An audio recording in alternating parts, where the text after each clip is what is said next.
Have you ever walked through a crowded room and felt like you were observing the world from behind a glass wall?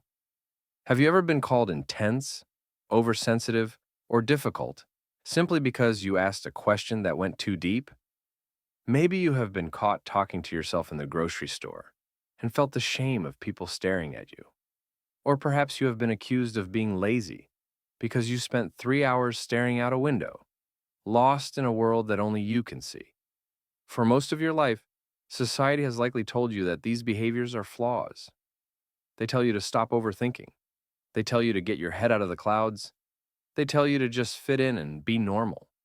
But what if I told you that the very habits you have been trying to hide are actually the fingerprints of a superior mind?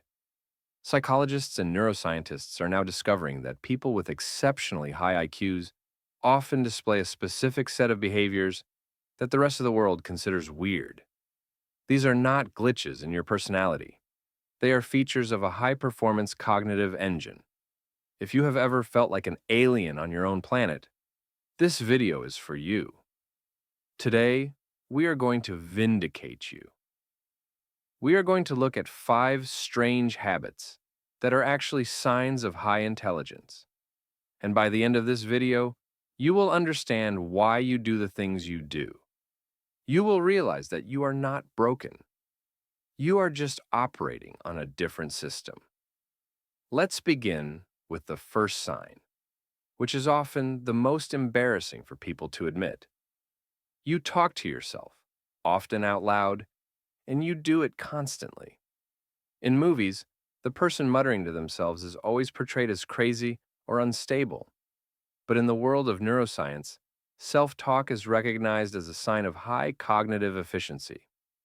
Think of your brain like a computer processor.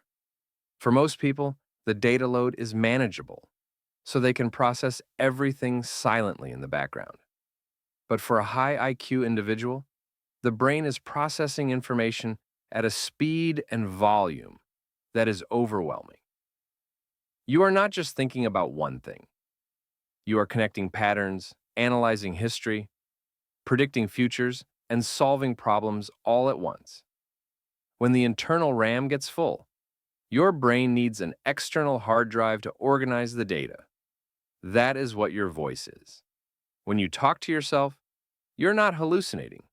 You are slowing down your thoughts to give them structure. Studies have shown that people who talk to themselves while performing a task actually complete it faster and with fewer errors than those who stay silent. You are literally coaching yourself through the complexity of your own mind. You are holding a board meeting with the smartest person you know, yourself. So the next time someone looks at you strangely for muttering under your breath, remember this. You are not crazy. You are simply conducting a high-level briefing with your own executive team. Now, let's move to the second habit, which often gets you labeled as arrogant or antisocial. You have an absolute physical allergy to small talk. You know the feeling I am talking about.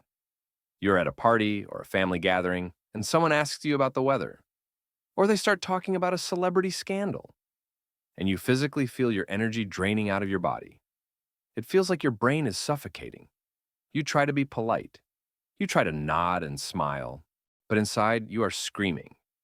Society tells you that this makes you rude or awkward. But the truth is, your brain is wired for depth, not width. High intelligence is characterized by a hunger for meaning. Your mind thrives on complex systems, philosophical questions, and abstract concepts.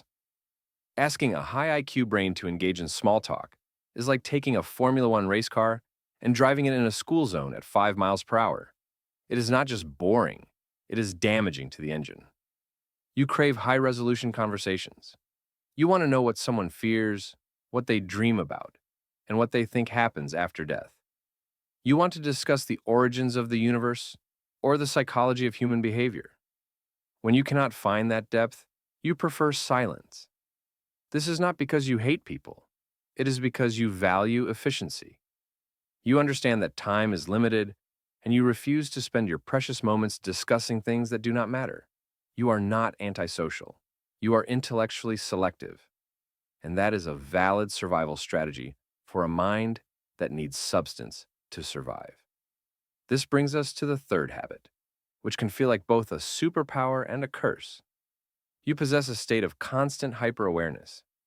Most people walk through life with blinders on. They enter a room and they see the obvious: chairs, tables, people. But when you enter a room, you see everything. You notice the slight crack in the drywall. You notice that the person in the corner is uncomfortable because their foot is tapping. You notice the hum of the refrigerator is slightly off key. You pick up on micro expressions that flash across someone's face for a fraction of a second. This is because high IQ brains have a lower level of latent inhibition. Latent inhibition is the brain's ability to filter out irrelevant information. For the average person, the brain ignores the background noise so they can focus. But for you, the filter is wide open. You are taking in more data per second than anyone else around you. This makes you incredibly intuitive.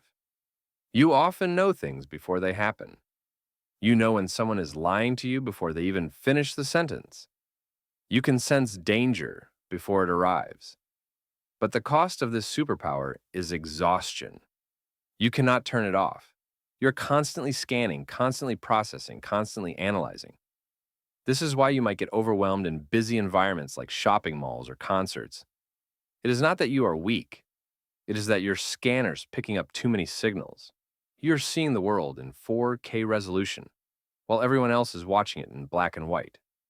So, if you find yourself needing to retreat to a dark room after a day out, do not judge yourself.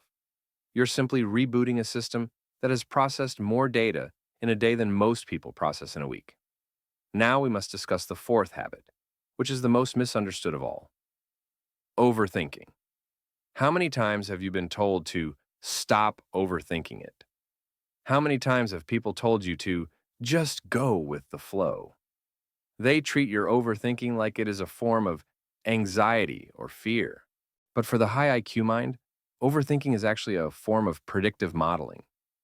Your brain is a simulator. When you are faced with a decision, you do not just see option A and option B. You see the entire decision tree. You see the 10 steps that come after option A. You see the potential risks, the side effects, and the long-term consequences. You are playing chess, while everyone else is playing checkers. This ability to simulate the future is what allowed humans to survive and build civilizations. It is the ability to foresee a storm before it hits. It is the ability to see a flaw in the plan before the bridge is built. Yes, it can be paralyzing sometimes. Yes, it can keep you awake at 3 a.m. But it is also the reason you are the person everyone comes to when they are in trouble. Because while they were going with the flow, you were preparing for the disaster. Your overthinking is not a defect. It is a safety mechanism. It is your brain working overtime to ensure that you and the people you care about are safe. So do not apologize for your complex mind. The world needs people who think about the things that everyone else ignores. Finally, we arrive at the fifth habit, which is often mistaken for laziness. You spend a lot of time daydreaming or staring into space. Teachers probably scolded you for this in school.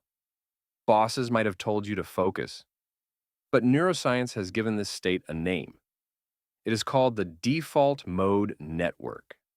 This is a specific network in the brain that activates when you are not focused on a specific task.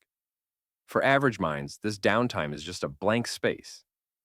But for high IQ minds, the default mode network is a busy workshop.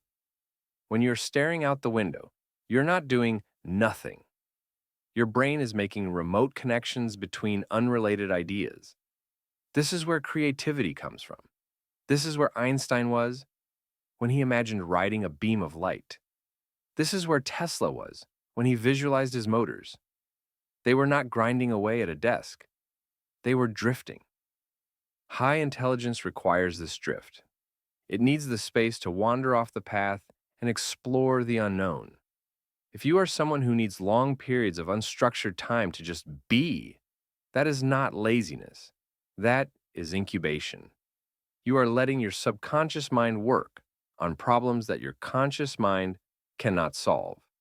Some of your best ideas probably came to you in the shower, or while driving, or while staring at the ceiling. That is the power of the daydream. So, let's bring this all together. If you recognize yourself in these 5 habits, I want you to take a deep breath. I want you to let go of the shame you have been carrying. You have spent so much time trying to shrink yourself to fit into a world that is too small for you. You have tried to quiet your voice. You have tried to fake interest in small talk. You have tried to numb your awareness. You have tried to stop thinking. But you were never meant to be like them. You were meant to be you. You are part of a group that psychologists call the silent gifted. You are the architects of the future. You are the ones who see the truth when everyone else believes the lie. You are the ones who solve the problems that others cannot even see. It is not an easy path. It can be lonely to be the only person in the room who sees the world in high definition. But it is also a magnificent path. So the next time you catch yourself talking to yourself or zoning out or overanalyzing a decision, I want you to smile. Remind yourself that your engine is running perfectly.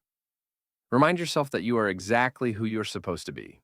And if you ever feel alone, remember that there are others out there just like you. We are all scattered across the world, muttering to ourselves, staring out windows, and thinking about the universe. We are your tribe. If this message resonated with you, and if you feel a little less crazy than you did 10 minutes ago, I want you to do something for me. Go to the comments section below and write 3 simple words. I am not broken. Let those words be your declaration of independence from the expectations of others. And if you want to keep exploring the depths of your mind, make sure you subscribe to this channel. Because here, we do not do small talk. We only do deep dives. We explore the things that matter. Thank you for watching. And remember, your mind is not a burden. It is the greatest gift you have. Use it well.